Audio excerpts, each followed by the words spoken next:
Welcome to the HawkCast with your host, AJ Hawk. Joe Buck, you join us. You're actually, so I don't know if you remember this is your second time as the Pardon My Take essay. You're a recurring guest on the HawkCast. Are you kidding? Do you remember your first one? Episode 6. Episode 6, which pisses me off because that means that 5 people preceded me. I thought for a while I was living on the dream that I was actually episode 1, but I'll accept 6. Well, I was chasing you down for a while, and I had to get 5 guys before you. I'm sorry I had to launch. Well, if our efforts today to actually hook up on Skype or FaceTime is any indication, the fact that we're actually talking, we should just be happy and say a prayer that this does not crap out in the middle of it. Yeah, we did. It happens, man. It happens with a lot of guests. I'm not great with technology. Usually the guests I talk to are not wizards. So we figured out we're talking now. So I reached out to you a couple of days ago, actually. So you had a sweet book that came out. I know you're kind of done with the whole book press tour and everything. And I definitely want to talk about it because I read it, but I have to be honest with you, Joe. I bought a bunch of your books to give away as gifts for Christmas, and I was going to keep 1 or 2 for myself to read. I started reading it like old school, reading a book, not on an iPad or whatever. And then I checked my phone. And I saw that you actually did the audiobook. So the last 3/4 of the book, I actually listened to you. I didn't read it. Well, here, hold on. Uh-oh. Standing up. You got it. We can just do it now. Yeah. I can. Look at this. I got it too. I got your book. Can you go? Yeah. This like at the end of the 1991 Cardinals season, as my dad got ready to do the playoffs for CBS. Strap in, folks. This is going to be about 8 hours. I hope you can. I hope you can handle that. But here it is. Yours for the holidays. Even for the Green Bay fan in your family thinks I hate. Hey, take your hand off so we can use this as a thumbnail pic. Hold it up like that. Yeah, and then I'll hold it too. See, we both have it. Joe Buck, Lucky Bastard, My Life, My Dad, and the Things I'm Not Allowed to Say on TV. So the book is awesome, man. Was it, I'm sure you've been asked every question, was it like a therapeutic deal to actually write this? Absolutely. I didn't know what it was going to be like, and I don't know how you were back at The Ohio State University or wherever the hell you went to high school. But when I had an assignment, I was, let's wait until the last possible moment to get it done. Now, I'd get it done. I did pretty well. I got through school with solid B's, maybe a few C's sprinkled in, but I was a procrastinator. So when I started to write this book, I got a chunk of it done, maybe about 20% of it. And then it just sat there. And I was proud of what I had, but I wasn't making any headway into actually writing a book. I had written a long essay or a short story. And I gave it to a guy at SI, Michael Rosenberg, who had done a piece on me and said, let me read it, and I'll edit it, and I'll tighten it up, and I'll take stuff out. I'll add what I think needs to be added. He did. He sent it back to me, and he said, I think you really have the makings of a great beginning to a book. Let's do it together. And so we did. And I cut him in 50-50. And oddly enough, Michael Rosenberg is a guy who wrote a book on the history of the rivalry between Michigan and Ohio State. So you should read his first book. Where's he from? Where's Mike He lives from? in Ann Arbor. He lives in the land of the enemy. How'd you find him? Did he reach out to you? He had written a piece on me for SI when I was going through my initial kind of vocal issues and kind of coming out of the other side of it. And it was called Mr. October. And it was about me doing all the baseball games and how many World Series I had done. And I liked him. And I felt like he got me. He understood who I was and what I was about. So we ended up collaborating on it. And thank God something got done because I'm really proud of it. The next question you're going to ask me is, how'd you guys write it? Yes. I sat in front of a laptop and hunted and pecked my way to 20% of the book. And then he came to me and would sit in my living room with a tape recorder and just ask me questions, or I would offer stuff. And then that would go to a transcriber, and some poor soul would have to transcribe 6 hours of conversation. And finally we had the shell of a book, and then he would cut, paste, move stuff around. But it's all my voice. It's all my language. And I'm glad for that, because a lot of times I read people's books. I'm like, there's no way that guy wrote that. It was the writer and not the guy. And that's not whose book I bought. I bought the guy's book. So he brought a recorder. He asked you questions. You guys go back and forth, and then that's sent to a transcriber. So is Rosenberg technically not even typing this either? Correct. Yeah. So really, the person who typed this book is some anonymous transcriber at a national service. I think it's like Burrell's transcripts, which you can also get like the transcripts to the Jerry Springer show from that. So thankfully, those two didn't get mixed up. And that person doesn't get a cut, do they? They get zipped. They get paid for their time. Well, that's good. Yeah, I should go on a book tour with the transcriber. And tell us, hey, what's all the garbage that you had to cut?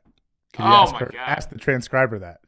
And how many MFs and I bad words and us like shifting around and me like, you tired of this? Let's get a drink.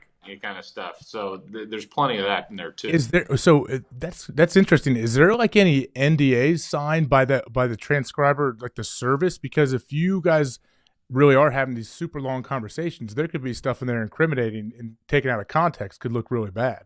There's no doubt, and I was worried about it. That's the way my mind thinks. I think if this were to fall into the wrong hands, not like it's state secrets, but if this were to fall into the wrong situation where people didn't know what the hell we were talking about leading into it, I could get into some serious trouble. I mean, I was talking about my half siblings, and I was talking about my dad's career and moments I had with my dad, stuff that ended up because lawyers. Once you turn in the finished product, a lawyer goes through it from the publisher, and they go, well, I don't know about this. I think we could get in trouble here, and I think we could get in trouble here, and your half-sister could sue you for this. Jeez. So let's take it out. And so, but this person typed it all out, knows everything about me, and then with the whole hair plug thing and me losing my voice, I was a little fearful that 8 months before the book came out, somebody was going to write about it, and then the cat's out of the bag, so to speak, and there's no real reveal in the book. So I was worried about all that stuff.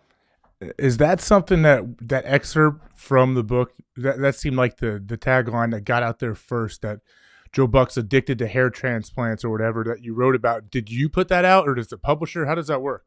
Kind of another weird process.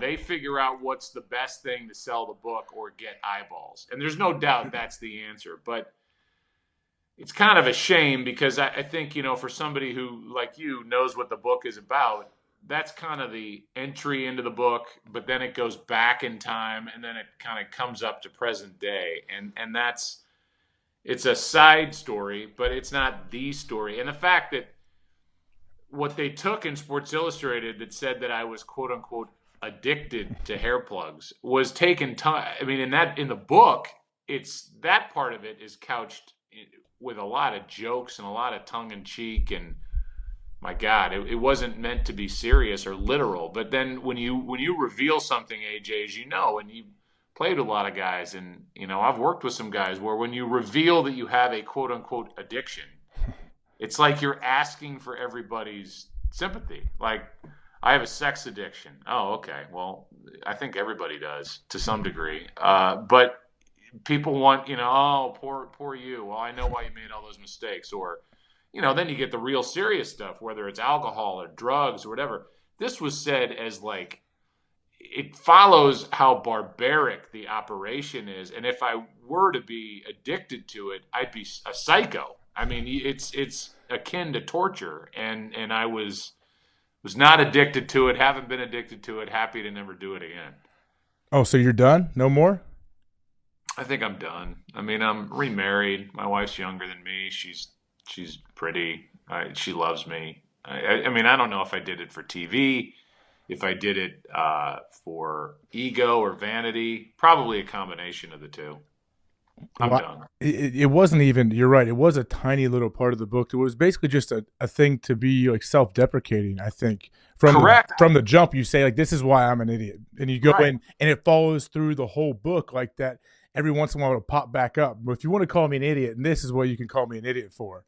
Right. Exactly. Yeah. I mean, you get it. And then that was really, I didn't have to reveal that's why I had vocal issues. I could have had, the complications I had from being intubated, where they put a tube down your throat when you're under a general anesthetic, I could have said that was for a knee surgery or a hip replacement or whatever. But I was like, if I'm going to write a book, I'm going to talk about the hair plugs. I'm going to talk about almost losing my career. I'm going to talk about divorce. I'm going to talk about the fact that my dad was married with 6 kids when he met my mom, and then I was on the way, and then he got divorced and married my mom. That's how I came onto the earth. I'm going to talk about, different people in my business and give you an honest feel for what I think, makes them great. So I wanted to kind of bare my soul, and that's why, to get back to your original question about the book, totally cathartic and felt really a tremendous amount of relief when this book came out, when I wrote it. Was it hard for you not to publicly shame or, I guess, truly give your opinions on the people that you don't think do a great job in your industry? A little bit. There's nobody that I've ever had an issue with in the broadcasting world. Now, are we all getting a big table at Denny's and having Grand Slam breakfasts? Me and Al Michaels and Jim Nantz and Mike Tirico and no. I would Bob Costas. I would like to think that I'm a little bit different type guy than they are, and I'm sure they look at me and they go, "Yeah, I mean, he's who he is, and he's not my style or whatever." So I could have gone that direction, but then I would have to hang my head. I think you have to write a book that is fair, and that really applies to divorce, because I have 2 daughters that are 20 and 17, and I got divorced for a reason, and my wife divorced me for a reason, and I could have bared all of that, but I really had to be respectful and walk a fine line, and I gave the book, the manuscript, to both my daughters, and I said, you have one more homework assignment. You have to read this, and you have to read every word, and you have to tell me at the end of reading this if you're okay with how I present your mom, with how I present our life when things were kind of falling apart, with how I represent you two as young women. And if you are, then I'm good. I'm good with putting the book out. And they were. In fact, they've then shared it with their friends. My daughter in college, they'd sit around and read parts of it to each other to kind of laugh. That made me feel great, and it gave me the confidence to throw it out there. Like, if my daughters are okay with every word in this book, then who else do I really have to worry about? And that was a good moment. Were they aware of some of the stories in the book, like when you were talking about eating an edible? I think it was in Mexico, and freaking out. Like, were they aware of that stuff? No, and I've always been so anti-drug. I mean, what parent is shoving drugs in front of their kids? But I mean, the funny part of the story was that is a massive red cup.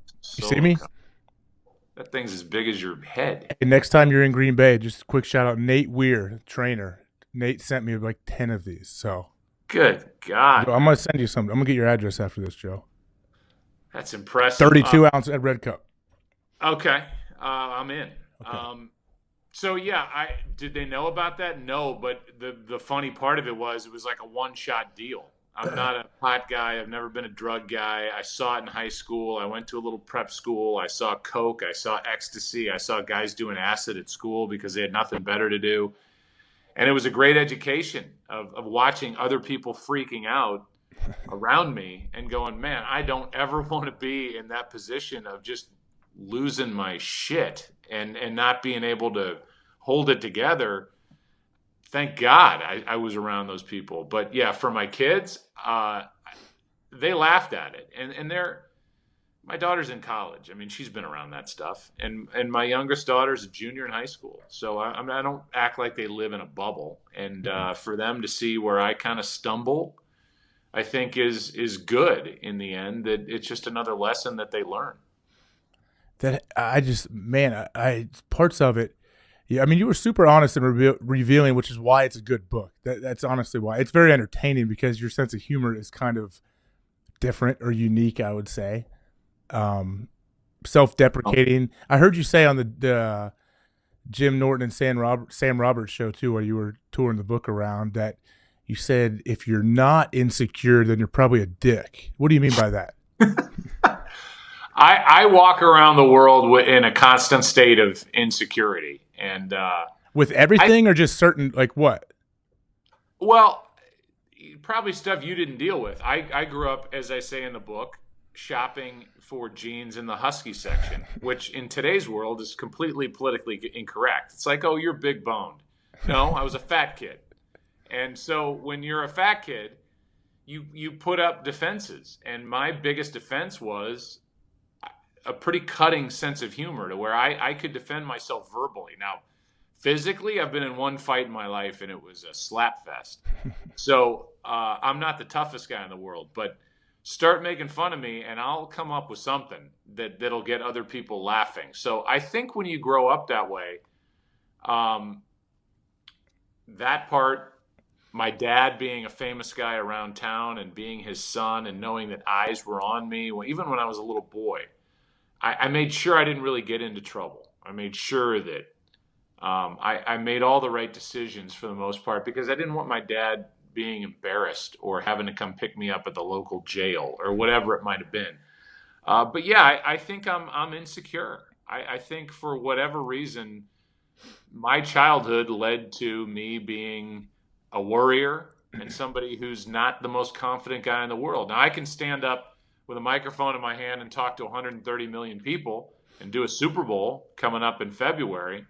The insecurity doesn't touch that. I know that I can handle that. I know that I'm going to do a good job. But as far as appearance or, talking to girls earlier in my life or whatever it might have been, I was not the most secure guy. And so to me, maybe it's right, maybe it's wrong. But if you walk around totally secure and you got the world beat, I think you come off like a dick.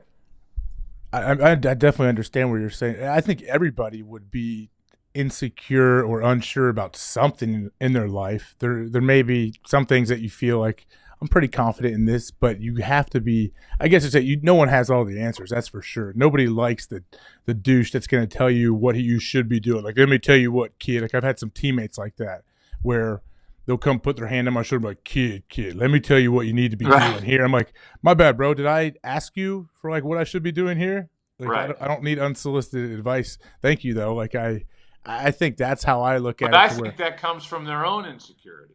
I mean, I don't mean to be like Mr. Therapist, but I think those people that are constantly trying to tell everybody what to do are a little unsure themselves and need validation. So, I maybe it surprises people, maybe it doesn't, but I am not the kind of guy that's going to be in your face. Or my dad was more the guy that, as I say in the book 1,000 times, we had an empty seat at a dinner table and somebody came up, he'd like pull the chair out for him and they'd sit down. And I'm more, let's go in the corner and I'm just going to keep my head down. And if somebody sees me, I'm going to try to be the nicest person in the world that I can be. But I'm not throwing myself into anybody's life. And I think the person that you described a minute ago gets pretty lonely after a while. I think if you're telling everybody what to do, you're not listening to anything. And I think those people don't have a lot of friends. Yeah, they're talking at people. They're not talking like with them ever. It's just, hey, hurry up. Your mouth needs to stop moving so I can get my point out. Right. And guess what? Everybody hates those people. Yeah, and I would imagine, for you, you're in a huddle or you're on the field and stuff's flying all over the place and you're trying to figure out a way to stop an offense and somebody's barking at you as how to do it. That's different than anything I've ever experienced. I mean, that is, and you're doing it in front of a national television audience, and you're doing it, in front of a stadium full of people.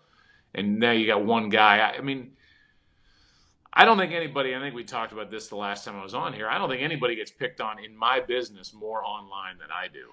And I think that comes from doing 19 World Series and 17 straight. And after a while, people are like, shut up. I don't want to hear it. And I get that. And I'm aware of that. And when you show up as the national guy, I don't show up as the Cubs guy. I don't show up as the Indians guy. I show up so I'm neither guy. I'm neither team's guy. And I'm walking down the middle.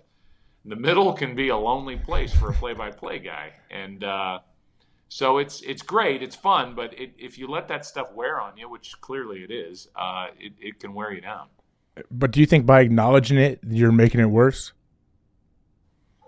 Yeah, probably. But I think by acknowledging it, it lets a little bit of the steam and the pressure out for me.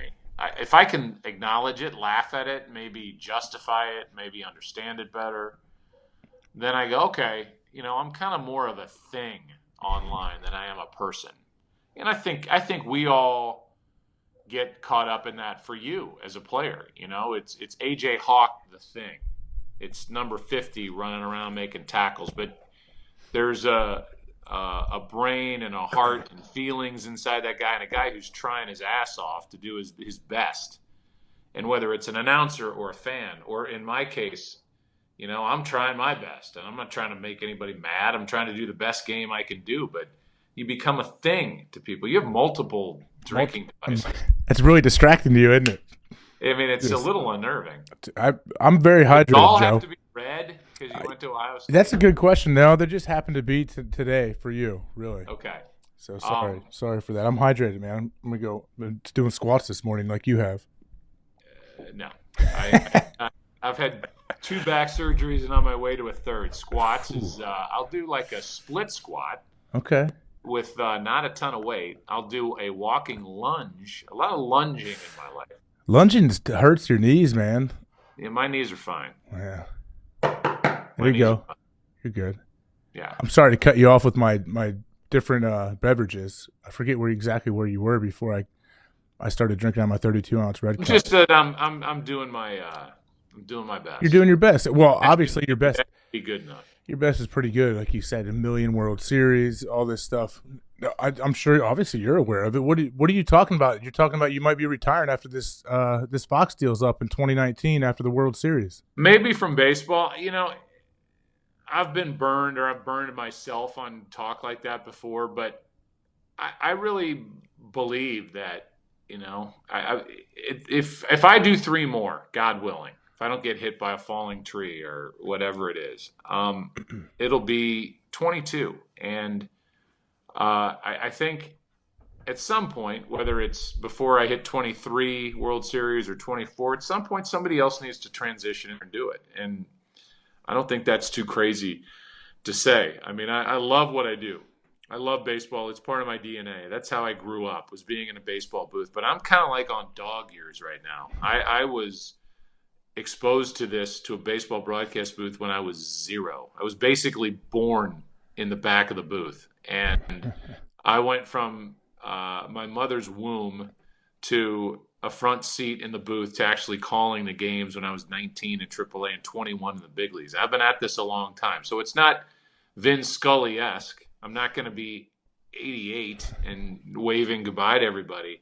God bless him. He's the best ever. But I just feel like there are other things to try. And if that fits in to my life financially and professionally, then I'll do it. If not, then I'll keep doing the baseball. But I guess it was my way of just kind of floating it out there that I feel like I've done about all I can do in the baseball world. I've called the Red Sox winning. I've called the Yankees winning. I've called the Cardinals winning. And I've called the Cubs winning since the first time since 1908. So there's not much left there. Maybe the Indians, and that's it.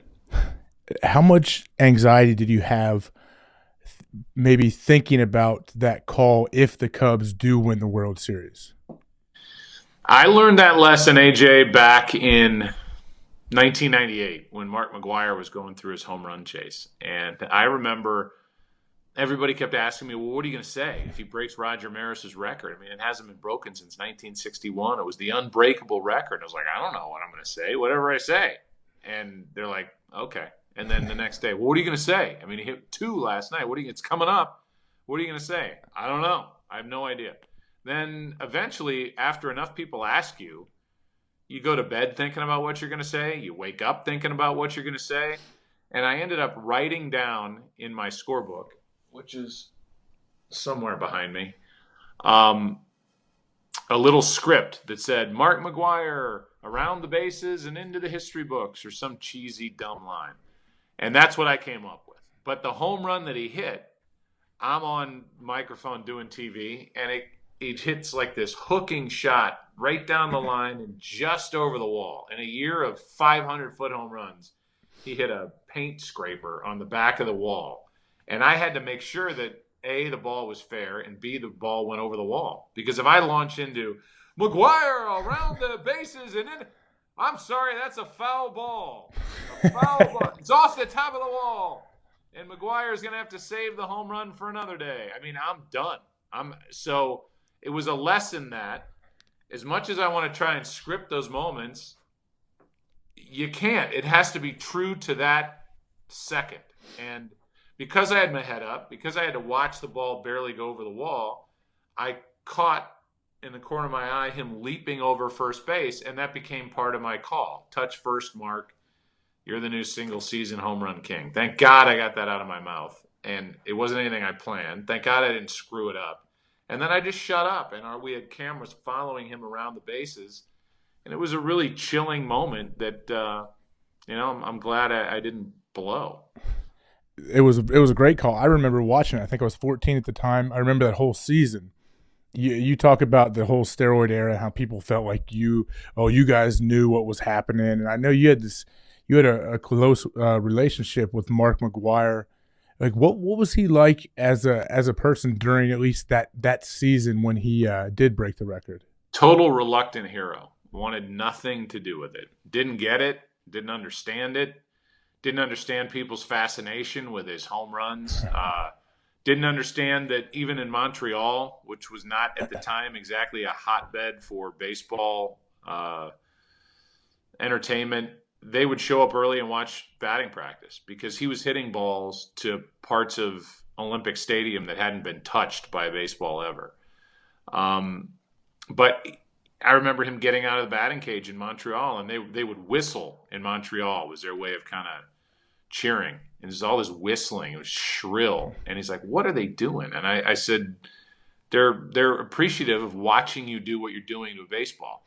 And he's like, who cares? It's batting practice. I said, well, it's like a freak show. It's a circus. And he was tough. I got in. He was very protected, but I got inside his little bubble, and he would kind of lay it all out for me and tell me what he was worried about. And we talked divorce, and we talked remarriage, and we talked stuff that I didn't really talk about with a lot of players. And so I thought the world of that guy. And he was a shy person. He still is. And it's hard for a shy person to be in the spotlight like that. And so consequently, when people come up to him at dinner, I mean, you just kind of cringe because they'd be like, Mark, I named my 3 sons after you on home runs number 1 in 1989 with Oakland. And then when you hit another one, he's like, I'm eating. Can we? And it just makes you cringe. But, man, steroids, no steroids, HGH, no HGH. The guy was still an incredible talent. And, we could do a seminar on the whole Hall of Fame thing, but I think we're all wiser now. Nobody turned a blind eye to it. I think everybody was digging, but nobody's doing steroids in the middle of the locker room. So what are you supposed to say? I mean, it's all conjecture and you're making leaps that your eyes tell you are right, but I think we're all smart enough to know you better be sure when you start making accusations. Oh, you would get. I mean, you can be sued for if you come out if you came out on a broadcast. I would assume, and when McGwire was hitting those homers, to say, I don't know, guys, maybe we should piss test him after this one. Right? Wouldn't you? I mean, couldn't he technically sue you? Absolutely. Yeah. No, for defamation or yeah. And on top of that, I feel like once the game starts, people just want to watch the game. Like even after the fact, even after, like, say, take Alex Rodriguez or Barry Bonds or people that, especially Rodriguez, who was suspended for a year for Major League Baseball. And if he comes back and you're at Yankee Stadium and he hits a big home run, and what am I supposed to, in the middle of the call, go, well, we all know why he hit that home run. Yeah, he's rounding the bases. It still counts, but Shame on him. I mean, that's gross. I think you just have to let people are smart enough to decide for themselves what they want to like and dislike. But I'm there to do the game. And if he hits a home run and it counts for 1, 2, 3, or 4 runs, that's what I've got to call. And that's my job when I'm sitting in that booth. How was this your second World Series working with Smoltz in the booth? First. Felt like my 10th. How great was – I mean, okay, from an outsider, Smoltz did an amazing job, I feel like. Totally. And I was so proud of him because you don't know how anybody's going to react when you're on a stage like that. I mean, and he wasn't really thrown into like a starter World Series. He was thrown into a historic World Series, and he was never nervous. He was never going 100 miles an hour. He worked his ass off. I mean, he prepared to broadcast the way he would have prepared to face as a pitcher either one of those two teams. And he knew where guys were vulnerable. He knew how guys were trying to get them out. And it colored his broadcast and his analysis to where he was saying stuff that you could really look for. And I could not have been more proud of him. And he's so low maintenance. He's so fun and low key, good teammate, funny guy, and a hell of a golfer. So I'm glad to know him the way I do. But I could not have been more proud. He was great. I think he kind of jumped off the screen to me when you guys, game one of your guys' Open, where, well, first off, you guys fool me. I guess I don't understand. I don't know TV enough to know where you start out on the one shot on you, and which has to be, that's got to be, people don't understand how tough that is. That's really, really the most nerve-wracking part of the game. Okay, it's so hard, and it's just you. It's just a one shot, and then you're like, John Smoltz will join us shortly. I literally, like, that's how dumb I am. I thought Smoltz was like late and like ran up the stairs when he slides in with you. And I talked to Jonathan Butnick, who I know was with you guys at the World Series. He's like, no, it's just what they do for like big time broadcast guys and big time games. Like, and the other thing, no, but here's the real reason why. So if we come on, and it's a dumb idea anyway. Nobody at home's going, oh, let me see what the guys are saying about what to look for today. You know, like, hey, the Green Bay Packers, you know, Aaron Rodgers, he's red hot, and their defense is playing better, and yeah, people are like taking notes, like these are the things that nobody cares. They're like getting, you know, something to drink, or the mute button's been hit. Nobody cares. But at any rate, you come on, and if it's a two shot, I have to kind of set up, hey, welcome to the booth. It's game 4 of the World Series. Indians lead, whatever it is, 2-1, and blah, blah, blah. All that while, what does John do? Does John look at me? Does John look at the camera? It's awkward. So it's easier if you just come on me, and you see me, and I set it up, and now you pull back, and you go, well, John, tell me what, and then he doesn't have to sit there. That's really the point of why we do it that way.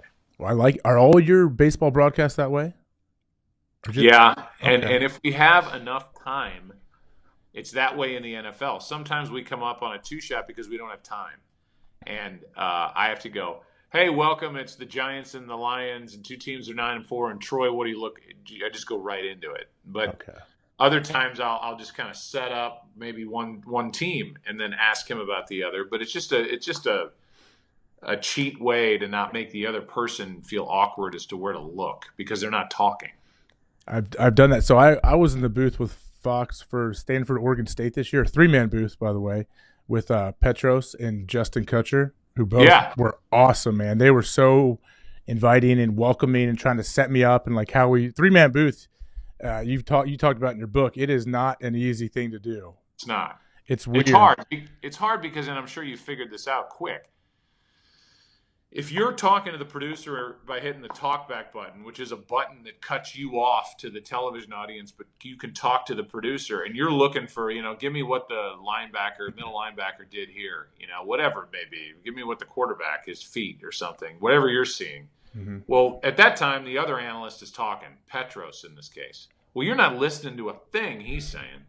And then the roles reverse. Now it's your turn, and you've got the middle linebacker or the quarterback's feet, and Petros isn't listening to anything you're saying. And so consequently, you've got 3 people, none of which are listening to the other person. And you can't just have a conversation. So what you did was way harder than if it's you and Justin Kutcher, and you can have a conversation. And you can talk what you want to talk about. But you're also talking to the other person. That's a huge advantage. And so you did. I think you started the tougher way. Okay, see, they felt like it was gonna like ease me into it. How they thought, and then I started thinking of it as I'm doing it, and I was lucky that Justin and Petros were so good. It would be really difficult if the guys like didn't really want you there. They felt threatened by you. I can't imagine how terrible that would be. I've never worked in a booth like that, but I'm telling you that exists. Yeah. That's out there. And it's not just analyst to analyst when you have multiple analysts. It can be analyst to play-by-play guy where you don't believe the other guy's got your back. Mm-hmm. And when you're doing a game, as you can imagine, for X number of millions of people, and you're trying to be as good as you can be, you better know the guy next to you is on your team. And if he's there ready to shoot down something you're saying or vice versa, it's not good. And it's a very uncomfortable feeling to be in a position like that. Yeah, it was fun though. I loved like the being there and being in person and just seeing the game. Got to see Christian McCaffrey play, which it was amazing. Has anyone asked you yet? Do you have any opinion on these guys leaving early or skipping their bowl game to so-called train for the combine? Yeah, I don't like it, but it's easy for me to say. I mean, I think it's easy for every critic out there to say, well, the guy's not a team player. I mean, but it's a Sun Bowl. Like if Christian McCaffrey was in the playoffs, I think he might play. Right. But he's basically denigrating the bowl that they're going to. Well, because the bowls don't mean nearly as much now, though, with the playoffs. Yeah, true. So I don't know. But I guess it's a long way of me saying that's easy to say if you're not the guy. And Yeah. if you are Christian McCaffrey and you've got, I don't know what he's going to be in the NFL. I have no idea. I know he's not a huge guy, but he's a kind of jack of all trades, can do everything. There'll be room for him somewhere.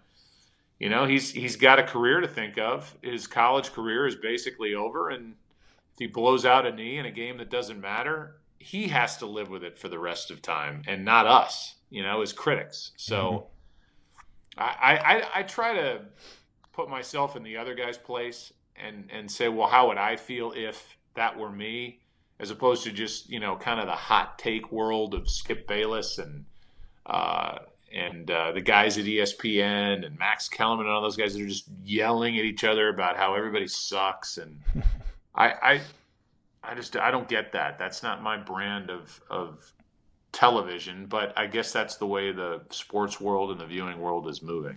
That's a great thing. Transition into something I wanted to ask you about. Like, what do you think of these guys that don't call games? I mean, they're broadcasters, they're journalists, whatever, and they're getting these crazy salaries. I think it was just reported Mike Greenberg just got re-upped by ESPN. He's supposedly making like $6.5 million a year. Like, what?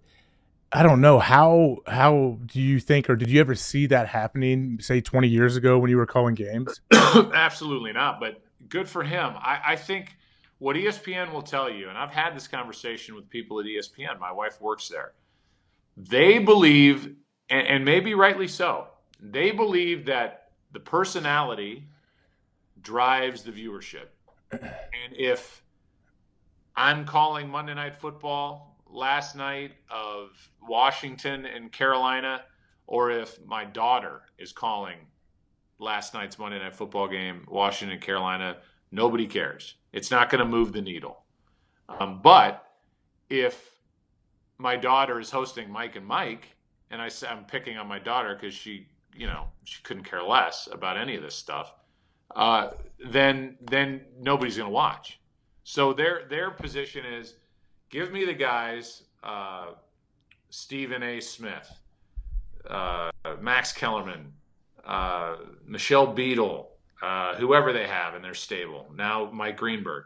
And those people to ESPN are more valuable and therefore paid more than the guys doing the game, with the exception of John Gruden, who is making a truckload of money and will either continue to make his truckload of money or go to the LA Rams for a bigger truckload of money, like your red cup filled with money. Like if you could fill that red cup with hundreds, that's how much money he's gonna end up making if he goes to the Rams.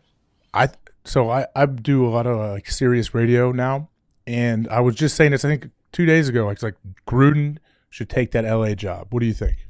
If he's ever going to take a job, that's the one, because they're going to give him whatever the hell he wants, because they have made a massive bet on the Rams being relevant and popular in Los Angeles. And the bet gets bigger in a couple of years when they open up a new stadium for $2.5 billion or whatever. So empty seats have to scare the hell out of not just the Rams, but the NFL after X number of home games, 6, whatever it's been. And people are like, I got other stuff. I'm good.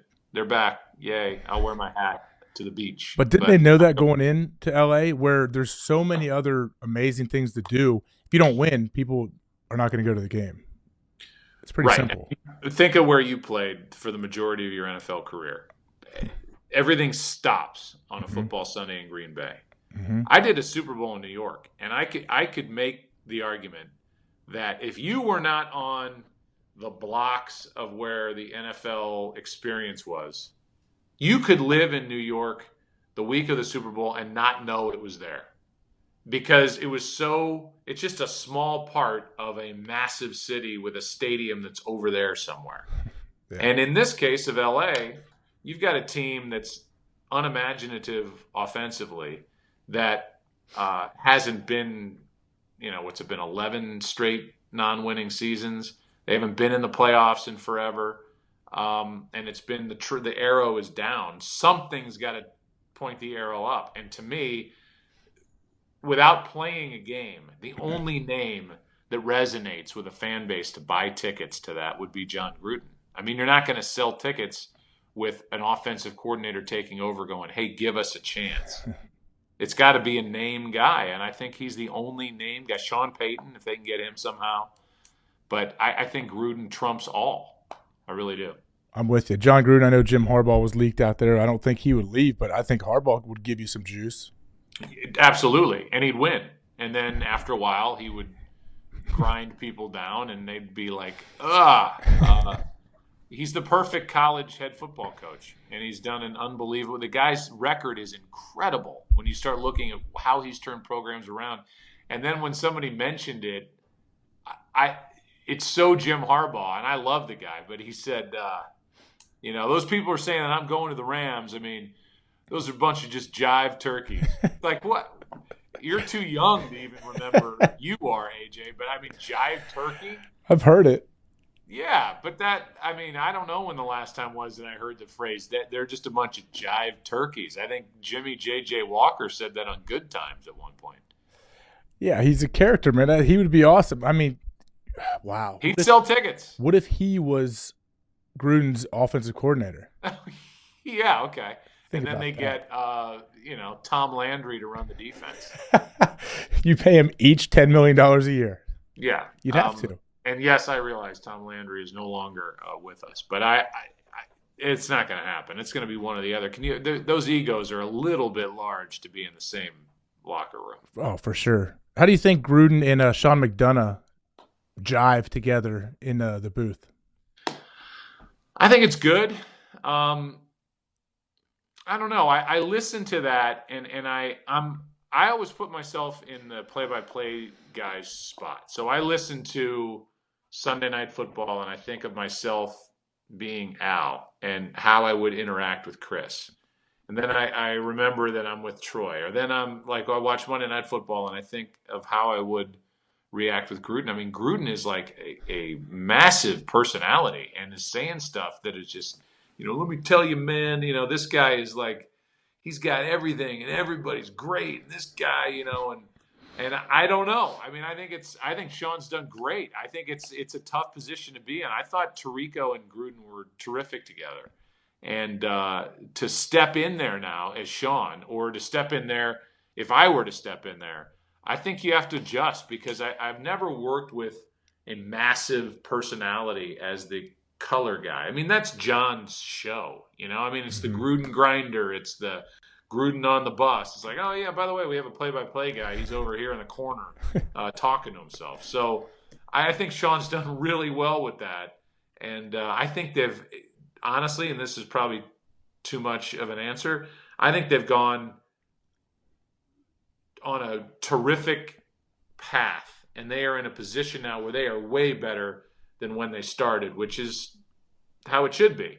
But I don't know. If they lose Gruden, I don't know who goes into that spot, because it's not easy, as you know, and they seem to have the right guy doing it, and they've built this whole personality-driven shtick around John Gruden, and I could see him going to L.A., and I think it'd be good for the Rams, it'd be good for the NFL.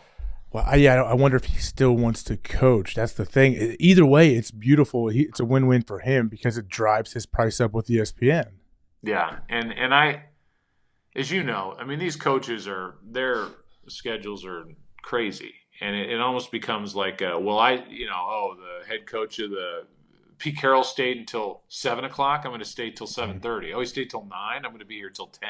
Mm-hmm. And over and over the same stuff. And I guess Gruden still gets up and watches film, and he has the retired coaches of America thing that he's got going on. Fired football coaches of America. So if he still loves it and is still getting up at 3 a.m. and breaking down film, might as well go do it with a team color on your back and try and win again. I think he'd be challenged. I think that's a fair assessment. But think about Sean McDonough. He went from his color guy was Chris Spielman to John Gruden. You couldn't get two polar opposite personalities in the booth. And it's tough to find your spot in and around those people. So Spielman, I mean, Chris way better than I do, but like the nicest guy of all time, and kind of a quieter guy, but a real smart, good football guy. And then you got John, who's just arms flying and kind of a latter-day John Madden, really, in his own way. He's like hitting McDonough in the booth with those foam deals that he uses on quarterbacks. Yeah. So you got to be willing to roll with that stuff. And I feel like Sean has gotten better and better and better. And, I'd like to see them continue, but I don't know that they're going to get the chance. Obviously, they wouldn't if he jumps to L.A. That'd be awesome, man. I would love it. Now, I'm going to start to wrap this thing up and let you roll, but first, are we going to see a season 3 of Undeniable with Joe Buck? Yeah, it's going to air in March, and it will include such luminaries as Terry Bradshaw, Pete Rose, Roger Clemens. There's 10 of them. Actually, we did 11, so they're all escaping my mind. But the wackiest one, and in some ways the best one, was Dennis Rodman. Dennis Rodman came out. First of all, I thought he was going to bail because he got out of the limo like 2 blocks from the interview, and we're like, he's out. People are communicating with the producers, going, he just got out of the limo. I don't know why he got out of the limo. So is he not coming? Yeah, I think he's coming, but just give him some time. Okay. So then he gets there and he's like, I want to wear a hat. And the producer's like, you can't wear a hat. This isn't a show to wear a hat on. I said, let him wear the hat. Nobody cares. Let him, if it's, you can have him not wear his hat as he walks out the door, or you can have him wear a hat sitting out there and I can interview him. So let him wear the hat. Well, he ended up not wearing the hat. And he wanted sunglasses. One of the 2 things went haywire. So eventually I was like, look, I pulled him aside. I don't know him from Adam. And I said, hey, let's just go have fun. Wear whatever you want to wear. Wear a dress. I don't care what you wear. Just go sit down out there. And I think you'll enjoy it. So he walks out. And he was really nervous. He walks out. The crowd, it's 200 people, jump to their feet, standing ovation. He sits down and is bawling, crying. And I mean, couldn't, to the point where he's bouncing up and down, heaving. Couldn't talk. And I said, all right, we can just sit here for a minute. It's a tape show. No problem. Okay. I said, Dennis, tell me, your childhood is fascinating to me. And he went into an answer that had nothing to do with the question. I was like, oh my God, this is going to be awful. And then then he stopped. And then the crowd started cheering again. And he started bawling again. And he was talking, he was mumbling. And I was like, this is going to be the worst experience of my life. And we just took our time. And he went from being nervous and upset to sitting up speaking clearly, talking about things I don't think anybody's ever heard. But he didn't talk to Michael Jordan or Scottie Pippen for the first 3 years they were together. They hated him. They wouldn't speak to him.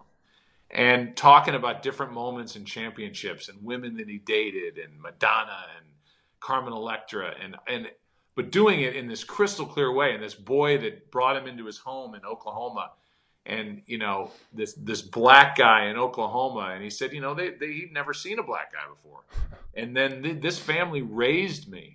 And then he got emotional again, but in a good way. It was awesome. I can't wait to see how that thing cuts together, because I think it's got a chance to be really cool.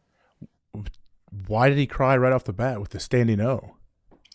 I think he sat down. The first thing he said was, "I should be dead. Wow. I should be dead. I should have died at 8. I should have died at 18. I should have died at 22. I should have died at 32. And now whatever he is, I'm 55 or whatever, however old he is, I don't know. I should be dead now." And because of the way he grew up, I mean, his dad's name is Philander, Philander. His dad has fathered over 70 children. Really? According to Dennis. 70. I had read. Was it Genghis Khan? Yeah. And his name's Philander. I mean, that's not even that's real life. Real life. That's unreal. And so, I mean, this guy, he was in jail. He was working. I think he was 5'9" as a senior in high school. And by the time he graduated, by the time he was 21, he had grown over a foot. Jeez. So he got no looks coming out of high school. His sisters played basketball, to him becoming one of the greatest rebounders and defensive players in the history of the NBA. I mean, it's an unbelievable story, and I was glad he came, and thank God he stuck it out, and he was so happy at the end that he did it. I'm looking forward to that. That's on is Audience considered a network? Yeah, it's the Audience Network. It's the channel of DirecTV. It's their original programming channel. So you're right. It's the Audience Network. Yeah. What's funny isn't that the channel that Artie Lange show was on? Absolutely. In fact, the best, other than this, the 2 times I've been on with you, the best interview I've ever had done on me was by Artie Lange. And it's the reason why I wanted him on my HBO show initially, because he's such a crazy sport. I mean, he's crazy. Yeah. Such a crazy sports fan. And, for whatever reason, he decided to snort Vicodin and drink Jack Daniels before he came out, according to what he said in his book on my show. The rest of that is history. But, he's become a good friend. That's awesome. That's good to hear. I know he loves to gamble on games, or he used to at least. I mean, you want to find a smart sports fan, go to a gambler. They know way more than I do. I mean, thank God I never got involved in any of that stuff. But I've been around a couple of guys that are big deals in Vegas, like before Super Bowl, and just the subtle ways that they're pumping me for information. And I had to stop and said, look, I'm not telling you anything. I'm not telling you who's hurt, who's limping at practice, who's ain't happening. So, gamblers know sports. It's big money out there. That's what undeniable seems to be what you were hoping Joe Buck Live was going to be. Absolutely. And what I liked about Joe Buck Live that undeniable isn't is that, Jimmy Kimmel says Jimmy Kimmel Live or whatever, but it's not live. This was live. So if it wasn't live, you probably never would have seen Artie Lange on that show. Mm-hmm. They would have just cut it out. They would have cut the segment. The show would have been short, and that would have been it. But I like walking out on a stage in New York, and what I say at 10:38 on that stage is on your TV at 10:38 at home. I'd rather do it live. I'm not a big rehearsal guy. I'm not. And so I like that. I like that part of the high wire act, and it didn't scare me. The ratings were good for it, but the head of HBO, I think, as we just found out with Bill Simmons, same guy, a guy named Richard Plepler, just wasn't into it. Wasn't into the sports show. Wasn't into, and the Artie Lange thing got it off on the wrong foot. But people at Fox would have been, David Hill, my old boss at Fox, would have said, "Hey man, this was live. Who knows what's going to happen next time, but just make sure you tune in and watch it." And I thought it was a missed opportunity. That's the Australian guy, correct? Yeah. I know that because of listening to your book. You got in character for each person you were talking about. I did. I did a little David Hill. Oh, David that's Hill. right. Yeah, that's great, mate. Great. It's great. And then doing Tim McCarver and Joe, god damn. Doing that whole act and a little bit of my dad and some Mike Shannon, yeah. Oh, it was awesome. That's what did they encourage you to do that, or that just come off the cuff as Well, you were I doing was it? reading it, and they said we've allotted 3 days, 6 hours a day for you to read this book. And I said, if I'm sitting here in the third day, you can I'll ride out of here on a unicorn because this is going to get done fast. And I read it, and when I got to the first Tim McCarver part or whatever, I said, can I just do Tim McCarver's voice? The guy's like, you can do whatever you want. It's your book. And so I just launched into those dumb voices. It was great. It was good because we could hear that. You could do their voices, but then you also did all your famous calls that you've had over the years, and it's almost like we got to. I'm like, ooh, it takes me back to that game when I would hear the final call. That's good. I try to do that at different dinner tables, and people are like, "Will you shut up? We don't want to hear it. We've already heard it before." Oh man! All right, Joe. Thanks so much. I appreciate it. I know you're at Buck on Twitter, and you seem to be more active now than you used to. Well, you know what? I hired a publicist, so she's more active. Oh, so what? She shields you from anything you don't want to see, or what? How's that work? I send her stuff, Rachel Windler at Covert Creative, and I say, "Here's what I want to tweet."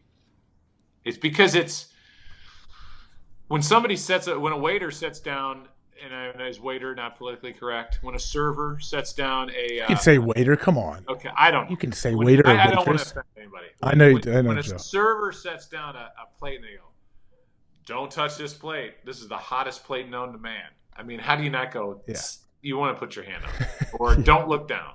Yeah. Whatever you do not look down. Yeah. You look down. So when you go on Twitter and you send something out like, when's the last time MIA came out with an album? Oh, wait, they're called MIA. So something stupid or trying to be funny or whatever it may be, you know what? You start looking for validation, and then you go to all the comments. Mm-hmm. And everybody's, they just rip you. Some people love it. Some people hate it. And then you get mired in all this. I'm like, just let's make it one way. Let's make Twitter a one-way experience for me. And it's been much more pleasant that way. So you text her your thoughts, and then she puts it up? I text her my thoughts, my picture like at Lambeau with the tarp coming off the field or whatever. And I'll send her the caption. So it's me. It's all me. But I'm like, if I get on and I do it, well, now I'm like, constantly refreshing. What do people think of that? What do people think of that? It's sometimes that's going on during a game, and that's not healthy. Well, good. You figure everyone has a different way to go about it. Well, that's like I'm sure you're aware of Skip's guy pumping himself up on a Facebook Live thing. Did you see this recently? Skip Bayless? I read a headline on a website that said that he put like a compliment to himself up, like retweeted, "Hey Skip, you're the greatest." He didn't retweet it. It was from his account, I guess. He was doing like Facebook Live or something, and his own account said like, "Wow, Skip, love the new show on FS1, whatever it's called." And it was from Skip Bayless? It was from Skip Bayless' account, so I guess they're used to doing that, but they forgot to log out of that account and log into their fake troll account that they pump Skip all day with. Oh my! I didn't even know that. Yeah. Wow. I was just actually talking with Butnick about this because I didn't really understand it. I was like, "Well, wait, how's that work?" And they're like, "Well, obviously he has somebody that helps him with that, I guess." Skip runs his Twitter, he says, but I think this was Facebook. So whoever runs your fake positive Facebook accounts, don't you think he should acknowledge it and say something about it? If you just go dark, we all can just speculate all day. Here's my thought on all that. Whether it's Skip Bayless or it's Genghis Khan, bring something up. If something happens, you have to be able to laugh at it. You have to acknowledge it, take your lumps, laugh at it, whatever. Unless it's something horrible. If it's criminal or something, it's a different story. But if it's something dumb like that, laugh at it. And that's why when I had the first Artie Lange thing on my HBO show, I said, we've got another show in 3 months or whatever it was. And I said, there is no way he's not coming on the second show. He has to come on the second show. And I had to fight. I had to threaten to quit, as you know from the book, because they wouldn't let him on. And I said, that's not me. So if you won't let him on, then I quit. I don't want to do it. I have a day job. I don't need it. But my thought on all that stuff, like this last week, I know we're wrapping up. But this last week, I'm doing a game at Giant Stadium or MetLife. And we come back, and I've said, well, I haven't said our producer and director's name in a while. So I go, so welcome back. Giants lead 7-3, whatever it is. Our producer, Richie Zients, our director, Rich Russo, Joe, Troy, and Pam. And I went, and I didn't catch it. And then a play went, and my producer in my ear went, so you miss Pam right now? I said, why? Did I just say Joe? I said, God, I said Joe, Troy, and Pam. I said, so then I let a play go, and I said, okay. So I said Rich Zients' name. I made him happy. I said Rich Russo's name. I made him happy. And then I said Joe, Troy, and Pam, which I said for 10 years. It just became like part of my mantra. But it's obviously Erin Andrews, who's been with us for, 10, 11 years, which I was kidding. It's been like 4. Yeah. But she and they had a shot of her, and she's down there laughing, like dying on the sideline. And you have to ignite. I think it becomes an opportunity. It becomes an opportunity to have a moment of being light or being fun or showing that you're real, showing that you're a person, and you can take it.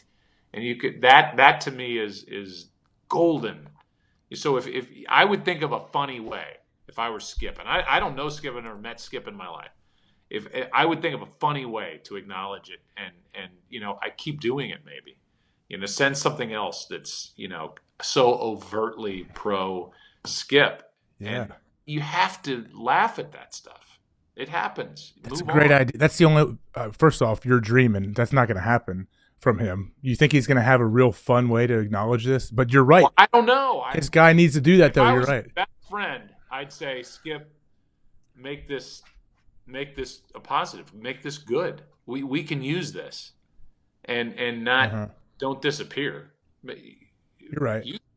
But I just think it's a missed opportunity if you don't. You're right. Have that guy from your own account just have multiple things just blowing himself hard. Yeah, and to be politically correct, to say it. Make him ridiculously over the top. Yeah, you're right. That's a good way to do it. So judging by Skip's past, I don't know if that's going to happen, but hopefully it does. Maybe he's going to check this out and he'll hear your advice. Well, I don't know. I mean, for you, yeah, I hope he does. And maybe he's a huge fan and is dying for this podcast right now. Yeah. Which I don't know why he wouldn't be. But for me, I don't think he's going to take any advice from me. He called for my firing many moons ago. From Fox? From Fox. It was during, I don't know, it was like maybe 10 years ago or so. And Colin Cowherd, when he was at ESPN, said, so what do you do at night? I mean, do you sit up and watch all the West Coast games on Major League Baseball games? I said, no, I have daughters. We do homework together. I watch The Bachelorette with my wife. I have a life. I have a normal 40-year-old, 37-year-old life as a dad. And that went crazy. Everybody was calling me, just another reason to react. So I had to do an article with the New York Times, and Skip Bayless said, this is Jack Buck's son, and he admits he doesn't watch baseball all night. They should take him off the World Series. They should fire him. Whatever. That was his hot take. If that's his hot take, it was a boring day in sports. Yeah. I mean, it doesn't even feel authentic or real. He just has to have a take, I guess. Well, but whether it's him or what's going on in ESPN, that to me, it's like you're going to bring up a topic, whatever it is. Yeah. And you're going to take this side, and you're going to take this side. And half the time you look at that and you go, that guy doesn't believe that. That there's no way. That guy's – it's just acting, and it's bad acting. Do they actually hash this out? I've asked people in the past. Do they actually hash it out? Like, do they talk about what side you're going to take before you air? Oh, yeah. They have production meetings. They will – and I'm sure they get sent notes and whatever. I'm not condemning it because it's moving the needle, and it's something that, when you see what's happened with SportsCenter and how they've now positioned these shows, it's kind of been a slow shift to these type shows. So that's evidently what the sports fan that's watching these networks wants to see. And they want to get riled up, or they want to agree. That guy's right. He's right. My team's the best. And my Dak Prescott's the best quarterback to ever wear number 4. And, that whatever. Hey, that's not true. Brett Favre, man. He was on your show. What was your first year? 06. Yeah. So 2 years. I played 2 years with Brett. You intersected with Brett. Yeah. Yeah. And then he went to Minnesota, and I picked him off in Lambeau. It was great. Man. Got him to sign the ball. It's like the only piece of memorabilia I care about that much. I picked him off, and then had through Red Batty, our equipment guy in Green Bay, I had him get the ball back to Brett, and Brett signed it to me, and boom, I have it. Brett's great. I'm surprised he has laid as low as he's laid, because I think he's got a lot to give and do. I mean, he could be, in his own way, kind of what we talked about with Gruden, because he's such a good storyteller and he needs to be seen. I don't think he'd be a great game analyst, but you need to see him, because I think he could light up a studio. I really do. But you're right. He almost how like you guys at Fox have figured it out. Sorry, I know I said I'll wrap it up 30 minutes ago, but what's that? It's Bradshaw. Yeah, I mean, Bradshaw. Oh no, I'm talking baseball now. I'm talking what you guys did with the World Series. You guys hit a gold mine with Pete and Alex Rodriguez, and then Burkhart and Frank Thomas. Like, are you kidding me? This is must-watch TV. Then boom, right into you guys in the booth. Yeah, it's great, and it's a pleasure to follow them and precede them before the end of the game. But you're right. I mean, you need to see some personalities. Does it have to be spot-on analysis? Terry Bradshaw, watch him every week, and he'll screw something up. Then he'll go, "I don't need you people. I got enough money." And he'll get up and act like he's walking out. That's more genuinely funny than anything they script. And I always thought if Brett would ever let himself go, actually be himself, which I've seen him every once in a while, he could be that guy if he wanted to and make a lot of money. But evidently, he doesn't need it or want that. He could. He's stepping out a little bit. He has a show on Sirius, I think, once a week, radio. Nah, he's dipping his toe in. I was actually visiting Sirius like 3 months ago, and I was at their headquarters, and I walked into this booth this studio to talk to these guys. There's like 4 or 5 guys around. I'm like, "What are you guys doing?" Like, "Oh, well, Brett Favre just got a show here. It runs for like an hour a week or something. It's about to air." And then they put Brett through over the monitors, and I got to talk to him a little bit on there. He's like, "Well, hey, what's up, AJ?" And I was like, "All right, hey, Brett."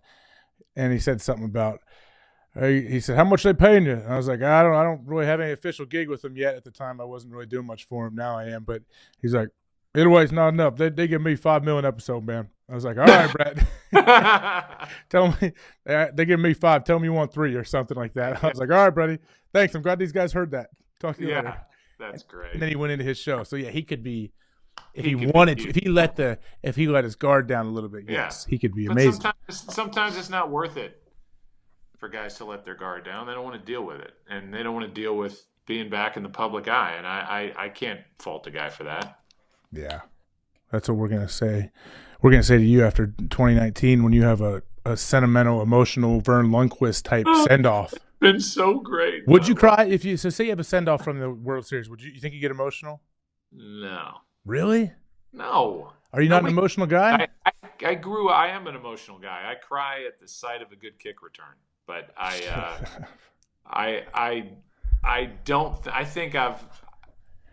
don't know. I think sometimes when you cry like that, it's because maybe you have some regrets. I don't have any regrets.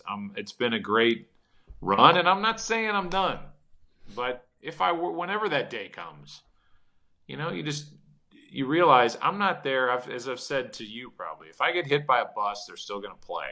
If I'm going into the game, nobody's tuning in that way. So I've been the fortunate one. So that seems like a me moment. Maybe I'd cry in the hotel afterward, but okay, be like, I just can't wait to say goodbye. No. Okay, yeah, I mean, probably now everyone's scared of getting a meme made of themselves because the crying Jordan meme went everywhere. Is that how you pronounce that word? Meme. Is it GIF or GIF? I think it's GIF and meme. That's from what the kids say. I don't know, Joe. You know I'm old. Yeah. Okay. All right, Joe. At Buck on Twitter, Undeniable Season 3 coming out with that Dennis Rodman episode. We will all be tuning in. You have a ton of other great guests, so really appreciate it, man. You're awesome. Really thankful you came on here. This has got to be one of the longer ones you've done. Yeah, I mean, I've had some long ones, man. I had Aaron on here, and we almost went 2 hours because he just wanted to ramble about different things. But that's the thing about podcasts, though. Like, I don't know if you listen to any of them, but some of them are really long. And the good thing is you can fast forward, you can stop, you could do whatever, you can pause it and listen later. So, like, it doesn't matter. If someone's into Joe Buck, which a lot of people are, they're going to listen to all of it. Right. So, thank you. But what? What if I said something right now like, yeah, thanks, AJ, and I can't believe we talked about that time back in my life when I murdered 6 people. And then now those who fast forwarded are going to have to go back and try and find the part where I murdered 6 people. Well, good. We'll let them find my that. Serial killing days. Between the 12 and 48-minute mark is when you talked about that. Yeah. So tell them to go back and do it as they're subscribing to this. I'm so glad that I've completely got out of that serial killing phase in my life. And now you're clean. I'm clean. Totally. The statute of limitations are up. You're good. Totally. I was an 8-year-old serial killer, probably the youngest one on record. It's impressive. Strong little dude you were, huh? Jack Buck's kid. That's why you got the gig. It wasn't nepotism. They were scared of you. They were scared of me. You're right. It was a combination of the two. But Dexter was based on my life as an 8-year-old. Good. I only killed bad people. Well, then you're Robin Hood, right? You've seen Boondock Saints, haven't you? No, is that good? Oh, good. Oh, it's great. It's an awesome movie. It's from like 98 maybe. It's really, really good. But yeah, they only kill bad people, so you have to love them. Okay. So yeah, I thought I was as an 8-year-old. I was a bad person killer. Yeah, you were like the movie Boondock Saints is based on you too. Then. Yeah, and loosely with a partner. You had to have a partner though, an 8-year-old counterpart. Yeah, she was 10. Oh man! All right, well I'm good. I'm looking forward to you talking about this in your open for the game you're doing this week. Yeah, coming weekend. Who you got this week? I got the Minnesota Vikings at the Green Bay Packers. You never have any games at Lambeau. Never ever. And you hate the Packers and everybody. That's cool. All right, Joe. Vikings. You hate everybody. Most of Middle America. You hate it. Even though that's where I'm from. Man, you have an interesting life. Your book is awesome, though, for real. People should check it out. Do you want them to? What's the best place to get it so you get even higher on the charts than you already are? Barnes and Noble. No, not like brick and mortar. No one goes to brick and mortar anymore. You know Amazon. that. Go to Amazon. Yeah, Amazon's right. But when I say Amazon, it's the actually the Amazon. The river. Yeah. Okay. It's the whole rainforest. You have to. It's there in the Amazon region. So that's where you have to go to get my book. Amazon. Well, good. We can do that. It's that good. Or ask me to send you one. I bought a few of them. I can send you one. So. Yeah, you've got them in different spots of your house, like plugging leaks.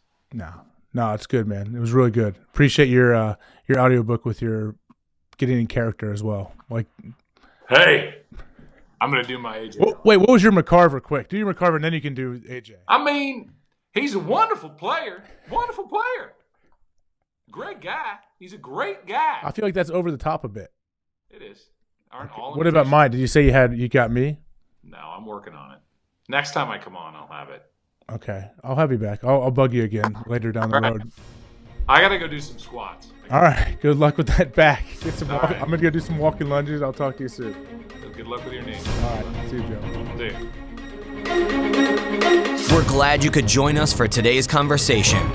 After you subscribe to the show, head over to thehawkcast.com or reach out to AJ directly on Twitter at @officialAJHawk to recommend future guests that will help us inspire people to keep talking. Thanks again, and we look forward to speaking with you next time on the HawkCast.